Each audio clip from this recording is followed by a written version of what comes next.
যখনই সৌদি আরব আসছিলাম একটা মার্কেটে ঢুকে এই মেকআপ বক্সটা আমার পছন্দ হয়। তে তখন টাকার অভাবে কিনতে পারিনি, আর নতুন।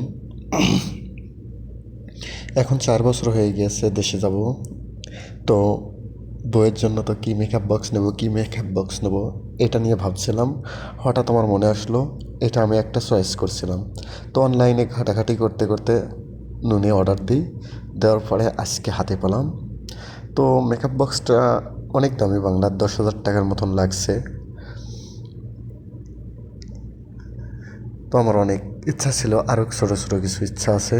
এটাই আমার সব থেকে বড় ইচ্ছা ছিল যে একটা ভালো মেকআপ বক্স নিব বইয়ের জন্য। তো নিয়ে নিলাম। তো এখন খুলে দেখি মেকআপ বক্সের ভিতরে কী কী আছে। এগুলো সমস্ত, যাই বলে না যে আটা ময়দা, ওইগুলো প্যাকেটিং করা। আমি আর আমার বন্ধু দেখছি এটা।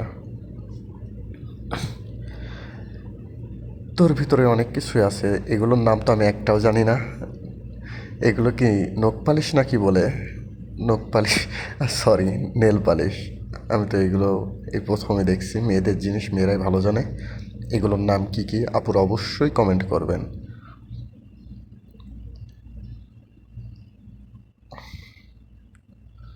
আমরা প্রতিটা জিনিসই ভালো করে দেখছি যে জিনিসগুলো ঠিক আসছে কিনা, কারণ আমরা অনলাইন থেকে নিই এগুলো।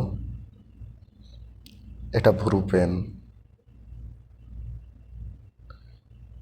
আসলে এগুলোর নাম আমরা তো জীবনেও জানি না।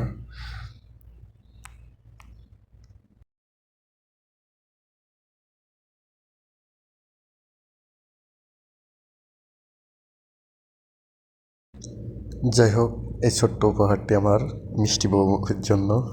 জানি না কে আছে কপালে। যেই হোক, তার জন্য এই উপহারটুক, ছোট্ট একটি উপহার। সবাই ভালো থাকবেন, সুস্থ থাকবেন, আর অবশ্যই আমার চ্যানেলটাকে সাবস্ক্রাইব করবেন। আল্লাহ হাফেজ।